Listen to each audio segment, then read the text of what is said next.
No.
sopra sarebbe.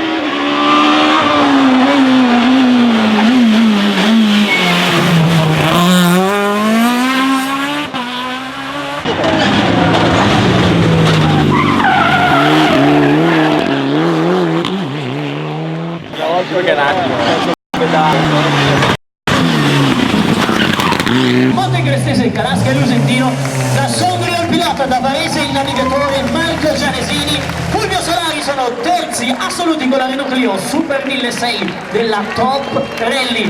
Marco Gianesini mette a segno un altro podio assoluto dopo il secondo posto del Colli Scaligeri, e invece Fulvione Solari, che 2 settimane fa ha vinto con Andrea Giugnola al Rally Internazionale dei Laghi, eccolo qua ancora una volta festante. Certo, hanno sfiorato la medaglia d'argento, ora vanno a parcheggiare la loro Renault Clio Super 1600, la stessa con cui Marco Gianesini 3 settimane fa ha colto la seconda piazza al Colli Scaligeri, altro rally day. E dovete sgomberare un attimo per far sì che il driver di Montagna di Valtellina possa parcheggiare la sua vettura nella rossa riga, con cui Marco ormai ha preso dopo le prime 2 gare prove della mattina, ma poi ha dovuto alzare bandiera bianca a seguito di un guasto tecnico, e quindi non lo vediamo qui al traguardo. Chi vediamo invece al traguardo con la vettura identica come modello e come team a quella di Marco Gianesini, cambia la colorazione ma è davvero identica, è Fabrizio Margaroli, che con Andrea Dresti coglie la seconda posizione assoluta. Secondi assoluti con i colori della Rally & Co, 23 primi, 53 secondi e 9 a 10 e 3 dalla vetta. Venite qui avanti ragazzi, perché loro sono stati autori di una grandissima gara. Intanto guarda quanti bimbi, poi vi date da fare qui nell'osso alla fine. Fabrizio, no, meno male, no scherzo. Abbiamo detto del ritiro di Davide Gaffoni, ultimamente non è l'unico ad aver gettato la spugna. Io direi facciamo un applauso a tutti coloro che hanno completato questo rally bello, affascinante ma anche selettivo. Direi che questo ci fa quanto sia difficile a volte anche essere via, ma soprattutto poi arrivare in fondo al rally, proprio perché le difficoltà e le asperità che presenta un tracciato come quello dell'Ossola ad esempio, lo faccio salire, arriva dall'Alta Valle Camonica, da 100 per l'esaltezza, l'equipaggio vincitore della grande edizione della Rally dei Due Laghi città di Domodossola, sono Luca Tosini e Roberto Peraglio. Renault Clio R3C auto preparata con il numero 25, hanno fatto valere la legge della R3C. Luca Tosini, Roberto Peraglio vengono a fare la voce grossa nelle valli. Facciamo un applauso per questo podio lombardo solano con Luca Tosini e Roberto Peraglio dalla provincia di Brescia primi, secondi da Domodossola Margaroli e Dresti, e poi terzi Gianesini e Solari. Ecco Fabrizio Bianchetti che invito a consegnare il premio insieme